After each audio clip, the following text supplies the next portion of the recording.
বিজ্ঞান পরিষদে এই বিষয়ে কথা বলতে গেলে প্রথমে ডক্টর কালীচরণ দাসের নাম উল্লেখ না করলে খুব অন্যায় হবে। ডক্টর কালীচরণ দাসকে বহুদিন ধরে চিনতেন এরকম অনেকে এখানে উপস্থিত আছেন। আমি ওনার জীবনের শেষ 10-12 বছর ওনার সান্নিধ্যে আমি এসেছিলাম। যখন প্রথমে ওনাকে দেখতে পাই তখন উনি বেদ পড়ছেন এবং বেদ সম্বন্ধে ওনার কিন্তু একটা অবজ্ঞার ভাব ছিল। সেটা প্রবীরের কাছ থেকেও অনেক সময় জানা যাবে। তো ওর কাছ থেকেও শুনেছি যে বেদ সম্বন্ধে কিরকম ভাব ডক্টর কালীচরণ দাসের ছিল।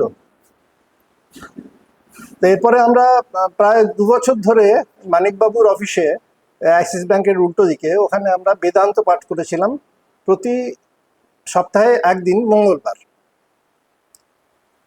এবং তারপরে ওনার মধ্যে একটা অদ্ভুত পরিবর্তন আসে। এখন আমাদের আলোচনার জন্য নয়, কেননা ডক্টর কালীচরণ দাস এমন একজন ব্যক্তি ছিলেন যিনি বই না পড়ে নিজে না জেনে কোনো কিছু ধারণা করতেন না। তো শেষ জীবনে উনি নিতান্ত ঈশ্বর ভক্ত হয়ে গেছিলেন। অনেকে বলবেন যে তিনি তাহলে যুক্তিবাদ থেকে ঈশ্বরবাদের কাছে গিয়েছিলেন।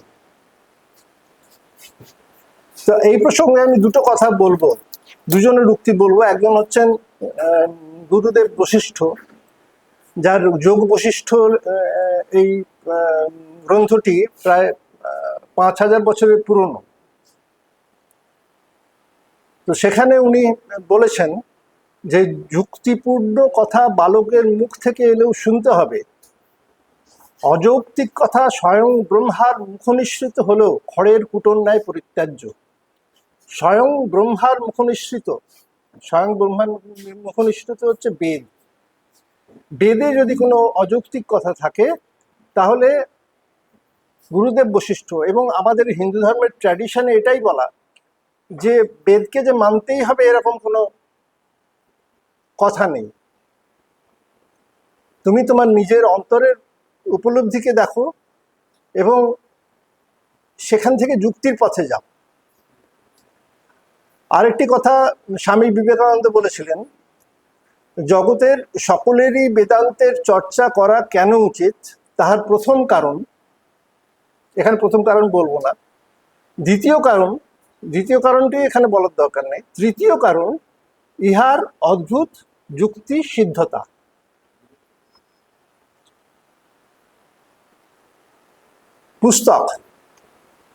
পুস্তক আমাদের জীবনের একটি অপরিহার্য বস্তু। আমরা হ্যারিসন ডেভিডসন পড়েছি, ডাক্তার হয়েছি। যারা ইঞ্জিনিয়ার হয়েছেন তারা ইঞ্জিনিয়ারিংয়ের বই পড়েছেন। যারা ফিজিক্সের মাস্টারমশাই, কেমিস্ট্রির মাস্টারমশাই, বাংলার মাস্টারমশাই, ইংরেজির মাস্টারমশাই, অঙ্কের মাস্টারমশাই, এরা সবাই কোনো না কোনো বই পড়েছেন। এবং বই না পড়ে নিজের ঘরে বসে চিন্তা করে কেউ কোনো জায়গায় উঠে আসতে পারে না। প্রক্তা অন্যেন এব সুজ্ঞানায় পৃষ্ঠ, অন্য কেউ বলে দিলেই জ্ঞান লাভ করা যায়। এবং আজকে জ্ঞান লাভ করার জন্য এই যে নচিকেতার উপাখ্যান থেকে আমি জমের কথাটি বললাম, তা আজকে তো যমরাজকে তো পাবো না, কিন্তু পুস্তক পাবো, এবং পুস্তক ছাড়া কেউ এক পাও এগোতে পারবে না। এবং ঈশ্বর চেতনা যেটি নিয়ে আজকে আমাদের আলোচনা হচ্ছে, সেই সায়েন্সের বইপত্র পড়ে লোকে সায়েন্টিস্ট হতে পারে, কিন্তু ঈশ্বর চেতনা করতে গেলে এটাও কিন্তু ঘরে বসে করা যায় না, এর জন্যও পুস্তক পড়তে হয়। এবং কেউ গীতা পড়েন, কেউ ভাগবত পড়েন, কেউ রামায়ণ পড়েন, কেউ মহাভারত পড়েন। আমি বিশ্ববিশ্রুত বিজ্ঞানী ডক্টর মুনির ভৌমিকের একটি পুস্তকের নাম বলবো, সেটি হচ্ছে বিজ্ঞানে ঈশ্বরের সংকেত। 2012 সালে এই পুস্তকটি বেরিয়েছিল। আমি জানি না কেউ এটি পড়েছেন কিনা। বৃহদারণ্যক উপনিষদে এটি কথা আছে, সেটি হচ্ছে যে পদচিহ্ন দেখিয়া যেমন হারানো পশু খুঁজিয়া পাওয়া যায়, সেই রকম ঈশ্বরের চিহ্ন দেখিয়া ঈশ্বরকে খুঁজিয়া পাওয়া যায়। বিজ্ঞানে ঈশ্বরের সংকেত, এটি আজকে আমরা একটু এটা নিয়ে আলোচনা করব। তস্যৌ তপঃ দমঃ কর্মেতি প্রতিষ্ঠা বেদা সর্বাঙ্গানি সত্যম আয়তনম। প্রতিষ্ঠা মানে কি? মানে এই যে বাড়িটা যে মাটির উপর দাঁড়িয়ে আছে, এটি হচ্ছে তার প্রতিষ্ঠা। আর আয়তন মানে কি? যে আমরা ঘরের মধ্যে দাঁড়িয়ে আছি, এই যে ছাদ আছে, দেওয়াল আছে, এটি হচ্ছে আয়তন, আশ্রয়। এই আশ্রয়ের মধ্যে আমরা আছি। আর প্রতিষ্ঠাটা কি? তস্যৌ তপঃ দমঃ কর্মেতি প্রতিষ্ঠা। তার প্রতিষ্ঠা হচ্ছে সেই ব্রহ্মের প্রতিষ্ঠা, তিনি ব্রহ্ম যেখানে স্থিত, সেটি হচ্ছে তপঃ দমঃ কর্ম। তপ মানে কিন্তু গাছতলায় বসে ধুনি জ্বালিয়ে তপস্যা করা নয়। তপস্যা মানে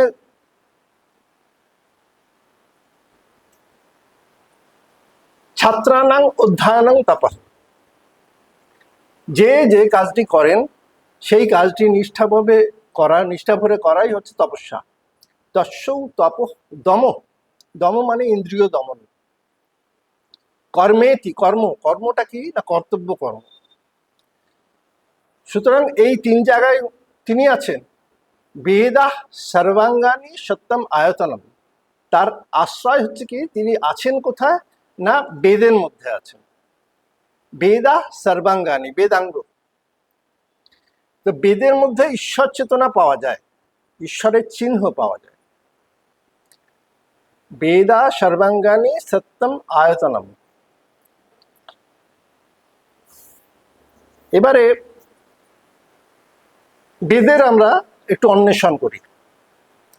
আমরা যদি গুগল দেখি, তাহলে গুগলে দেখবেন, গুগল বলছে এবং পাশ্চাত্য পণ্ডিতরা বলছেন বেদের রচনা হয়েছিল 1000-1500 খ্রিস্টপূর্বাব্দে।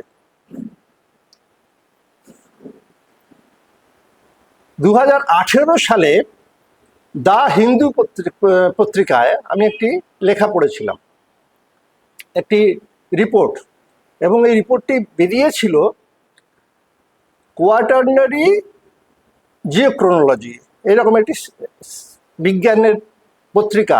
আপনারা হয়তো অনেক বিজ্ঞানী আছেন এখানে, নাম জানেন।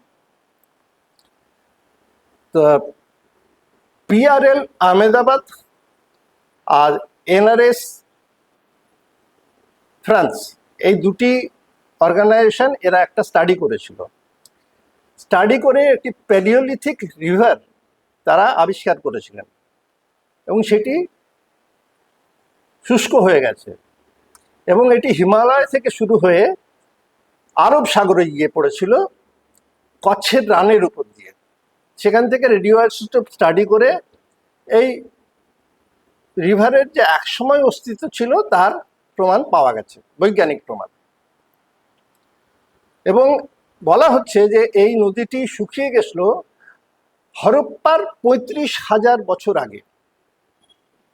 হরপ্পা হচ্ছে আজ থেকে 5,000 বছর আগে, মানে আজ থেকে 40,000 বছর আগে এই নদীটি, প্যালিওলিথিক রিভার, এই নদীটি শুকিয়ে গেছিল। অনেকে বলবেন এটি যে সরস্বতী নদী, তার প্রমাণ কি? কোনো নদীর গায়ে তো লেখা থাকে না এটি গঙ্গা নদী, এটি সরস্বতী নদী, গায়ে লেখা থাকে না। তো আমরা আরেকবার দেখি যে ভারতবর্ষে হোমোসেপিয়েন্স কবে ঢুকেছিল। ভারতবর্ষে হোমোসেপিয়েন্স মানে আমাদের মতো মানুষ ঢুকেছিল আজ থেকে 60,000 বছর আগে। এটি বিজ্ঞানে প্রমাণিত হয়ে গেছে। যখন হোমোসেপিয়েন্স 60,000 বছর আগে ঢুকেছিল, তখন সেই সময় ভারতে কারা ছিল? Homo erectus, Homo neanderthalensis. Neanderthalensis সাধারণত ইউরোপে ছিল, তবে ভারতীয় উপমহাদেশেও কিছু কিছু নিয়েন্ডারথালিস ছিল। আর ডেনিসোভ্যান্স। এখন নিয়েন্ডারথালিস হচ্ছে বিশাল দেশি, এবং বলা হচ্ছে যে ডেনিসোভ্যানরাও সেই রকম। তো একে আমরা কি বলবো? বড় বড় চেহারা, তাদেরকে আমরা কি বলবো? রাক্ষস। তো রাক্ষস আমরা রামায়ণে পাই। রাক্ষস রাজ ছিলেন রাবণ। মহাভারতে পাই আমরা ঘটোৎকচ, হিড়িম্বা, অলম্বুস, রাক্ষস। এখন এই ডেনিসোভান বা নেন্ডারথ্যালিস এরা এই রাক্ষস ছিলেন কিনা সেটা সম্বন্ধে কেউ কিছু বলেছিলেন বলে আমি জানি না।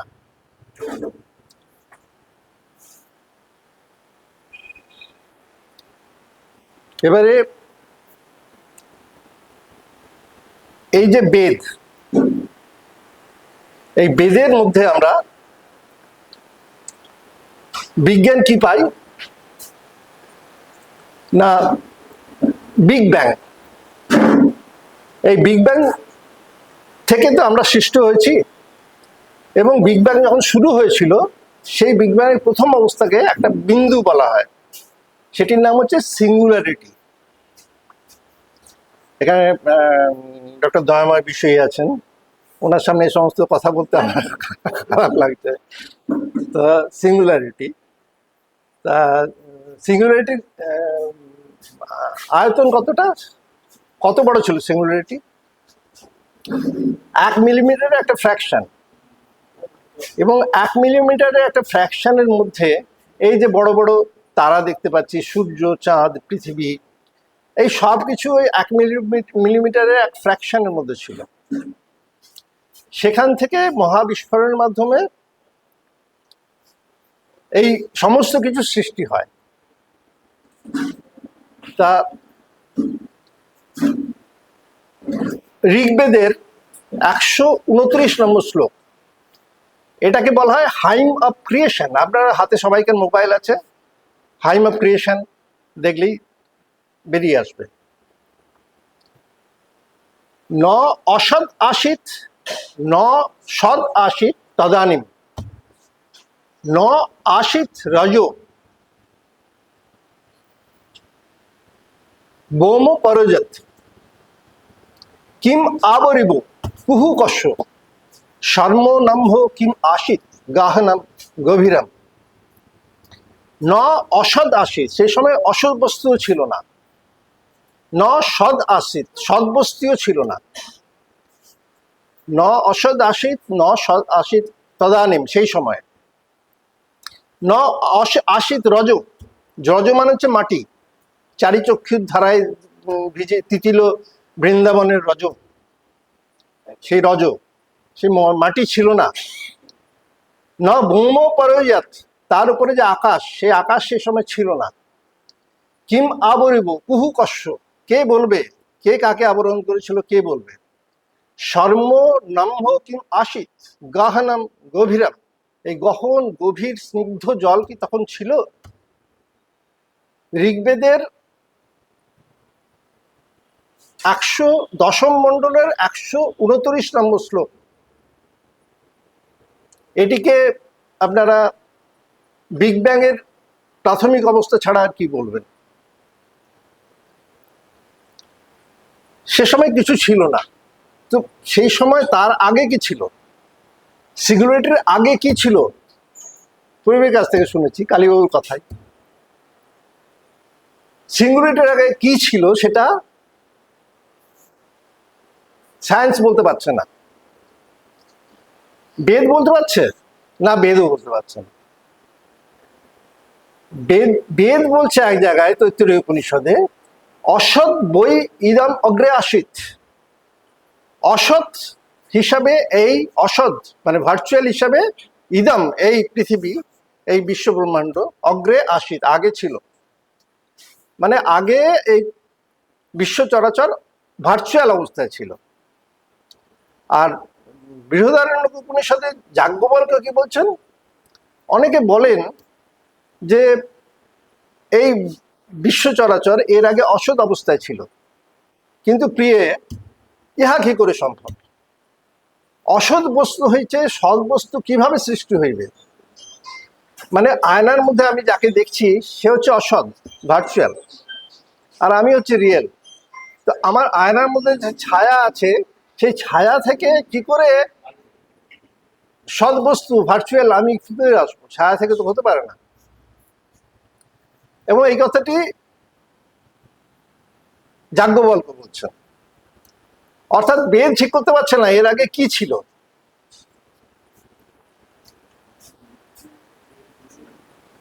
ঋগ্বেদের 180 নম্বর শ্লোক, ঋগ্বেদের 10ম মণ্ডলে 180 নম্বর শ্লোক, সূর্য চন্দ্র অসৌ ধাতা যথা পূর্বকল্পায়াম। আগের কল্পে যেরকম সূর্য চন্দ্র তুমি সৃষ্টি করেছো, সেই রকম এই কল্পেও সৃষ্টি করেছো।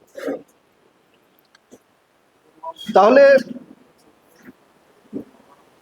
ঋগ্বেদের 10ম মণ্ডলে কথা বলা হচ্ছে যে আগে কল্প ছিল।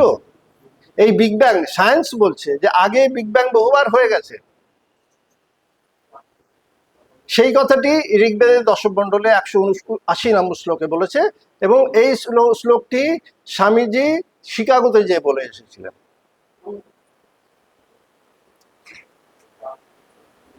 মহাভারতের শান্তি পর্বে একটি আখ্যান আছে, সেখানে যুধিষ্ঠির গুরুদেব বশিষ্ঠকে জিজ্ঞেস করছেন যে আমাদের পূর্বপুরুষরা এখনো স্বর্গে যাননি, কিন্তু দুর্যোধনরা চলে গেছেন স্বর্গে, এটা কেন হলো? তখন বশিষ্ঠদেব উত্তর দিচ্ছেন যে যারা স্বাভাবিক মৃত্যুবরণ করেন তাদের শান্তি সস্তায়ন করতে হয় সরস্বতী পুজোতে, সরস্বতী নদীর ধারে। আর যাদের যুদ্ধ বিগ্রহে মারা যায় তাদের শান্তি সস্তায়ন করা হয় গঙ্গা নদীর ধারে।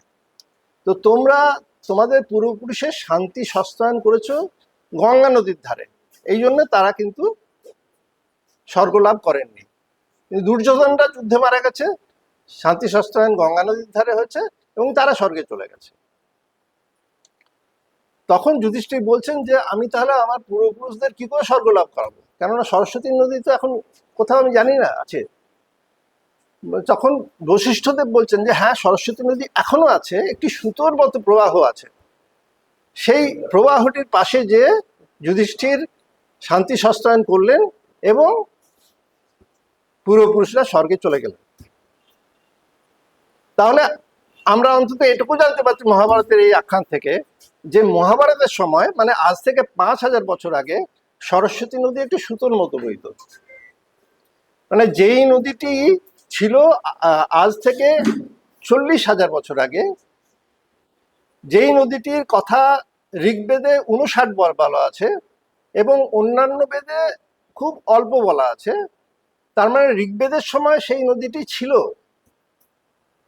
এবং আজ থেকে 5000 বছর আগে সেই নদীটি একটি সুতোর মতো হয়ে গেছে। সুতরাং আমরা একটা বেদের ধারণা পাচ্ছি, বেদের সময়কাল পাচ্ছি। 60,000 বছর আগে মাছ ঢুকলো, 40,000 বছর আগে সরস্বতী নদী শুকিয়ে গেল, এই 60 থেকে 40-এর মধ্যে ঋগ্বেদ রচনা করা হয়েছিল।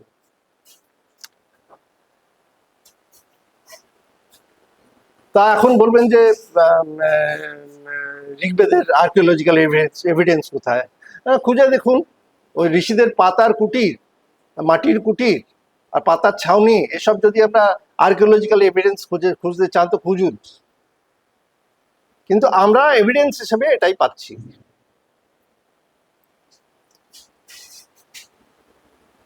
এবারে বিজ্ঞান, আমরা তো যা বললাম সব পারিপার্শ্বিক প্রমাণ অনুযায়ী বললাম। একটু আগে ডক্টর বিষয় বলছিলেন যে বিজ্ঞান কি সবসময় প্রমাণের উপর নির্ভর করে? এক্সপেরিমেন্ট, ইনফারেন্স, এগুলো অবজারভেশন, ইনফারেন্স, এগুলো। অ্যাভোগাড্রো হাইপোথিসিসটা আমরা সবাই জানি, প্রত্যেকে জানি। তো সেটা কি হাইপোথিসিস ছিল? হাইপোথিসিস মানে কি? এডুকেটেড গেস, কল্পনা। এডুকেটেড, শুধু ওয়াইল্ড গেস নয়, এডুকেটেড গেস। সব কিছু বিচার করে তবে একটা পরিণতিতে আসা যায়। আমরা যখন অপথ্যালমোলজি পড়া শুরু করেছিলাম তখন একটি অসুখের কথা পড়েছিলাম, POHS, presumed ocular histoplasmosis syndrome.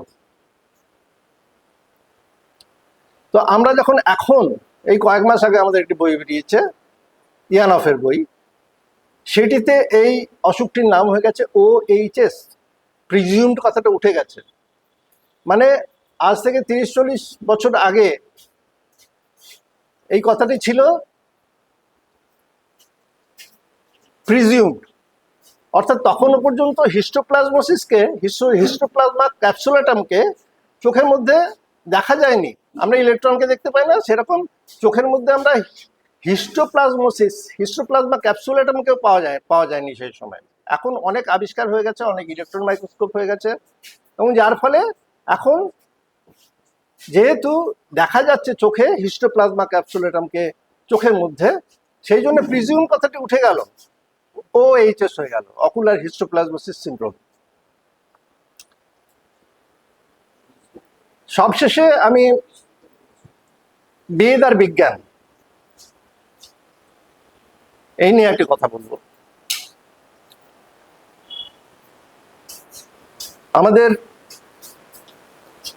আমরা জানলাম যে সিঙ্গুলারিটি থেকে, একটি পয়েন্ট থেকে এই সমস্ত কিছু সৃষ্টি হয়েছে। তো বেদান্তের অর্থাৎ উপনিষদের প্রথম, ঈশোপনিষদের প্রথম শ্লোকটি হচ্ছে ওং ঈশাবাস্য মিদং সর্বং ইয়াৎ কিঞ্চ জগতং জগৎ। সবকিছু হচ্ছে ঈশ্বরের আবাস, ঈশ্বরের বাস্য, ঈশ্বরের কাপড়, যাই বলুন। ঈশাবাস্য মিদং সর্বং, অর্থাৎ সেই সিঙ্গুলারিটি থেকে সমস্ত কিছুই সৃষ্টি হয়েছে। সমস্ত কিছুর মধ্যেই ব্রহ্ম আছেন, মানুষের মধ্যেও আছেন, কুকুরের মধ্যেও আছেন, বেড়ালের মধ্যেও আছেন, নর্দমার কীটের মধ্যেও আছেন। ঈশাবাস্য মিদং সর্বং। আর একটি হচ্ছে বেদের একটি কথা, বেদের যেটি হচ্ছে মূল কথা, ওম। এটি বলে আমার কথা শেষ করব। ওম, ওম মানে হচ্ছে ঈশ্বর, ব্রহ্ম হচ্ছেন ওম। এই ওম অক্ষরকে যে জানতে পারবে সেই ব্রহ্মকে জানতে পারবে। ওম তাহলে কি? ওম হচ্ছে অ উ ম। অ উ ম। অ কি? জাগরিত স্থান। আমরা যতক্ষণ জেগে থাকি আমরা যা দেখতে পাই সে হচ্ছে অ। এই ইট, কাঠ, পাথর, চেয়ার, বেঞ্চি, মানুষ, কুকুর, বেড়াল সবই হচ্ছে অ, জাগরিত স্থান। আমরা যা দেখতে পাচ্ছি, চোখে যা দেখতে পাচ্ছি, চর্মচক্ষে যা দেখতে পাচ্ছি, অ। উ, উ হচ্ছে স্বপ্নস্থান। মানে স্বপ্নস্থান মানে হচ্ছে যে ঘুমের মধ্যে আমরা যে অবস্থায় স্বপ্ন দেখি তাকে বলে REM sleep, rapid eye movement sleep. যখন চোখটা নড়ে তখন আমরা স্বপ্ন দেখছি, সেটি হচ্ছে স্বপ্নস্থান। মানে সেই স্বপ্নের মধ্যে আমরা যাকে দেখি সেটি ব্রহ্ম, সেটি হচ্ছে ব্রহ্মের দ্বিতীয় চরণ।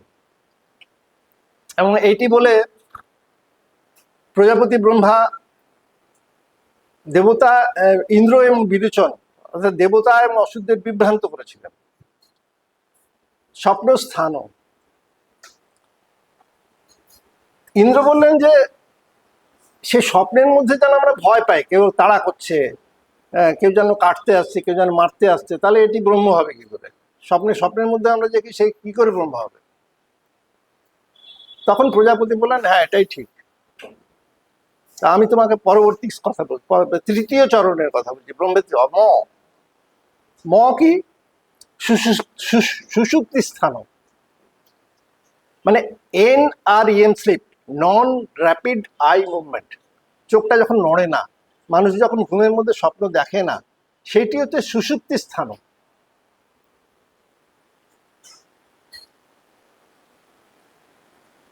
ইন্দ্র বললেন ঠিক আছে, চলে গেলেন, রাত রাস্তা থেকে ফিরে এলেন, বললে এটি কি করে ব্রহ্ম হবে? এই সুষুপ্তির মধ্যে যে থাকে সে তো কিছুই জানে না, সে বাইরেও জানে না, ভেতরেও জানে না, কিছুই জানে না, তো সেটি কি করে ব্রহ্ম হবে? তখন প্রজাপতি ইন্দ্রকে বললেন তুমি ঠিকই ধরেছ, এর পরেও একটি স্তর আছে, সেটি হচ্ছে আসল ব্রহ্ম। তা কথা হচ্ছে যে যখন আমরা ওম উচ্চারণ করি তখন আমরা অ উ ম এই উচ্চারণ করি, কিন্তু ব্রহ্মের যে তৃতীয় চতুর্থ স্তর সেটি আমরা উচ্চারণ করতে পারি না। এনআরইএম আরইএম এনআরইএম এর মধ্যে আমরা আটকে যাই। তারপরেও একটি স্তর আছে, সেই স্তরটি হচ্ছে সেই শরীরের মধ্যে সেই মানুষ আর থাকে না, তার থেকে বেরিয়ে যায়। তো এইগুলি হয়তো এককালে প্রমাণ হবে, এককালে হয়তো আমরা বিজ্ঞানের সাহায্যে ব্রহ্মের অস্তিত্ব প্রমাণ করতে পারবো। এখনো পর্যন্ত এটি প্রিজিউম লেভেলেই আছে এবং প্রিজিউম লেভেলে আপাতত থাকবে। এই পর্যন্ত বলে সবাইকার অনুমতি নিয়ে আমার বক্তব্য আমি শেষ করছি। ধন্যবাদ।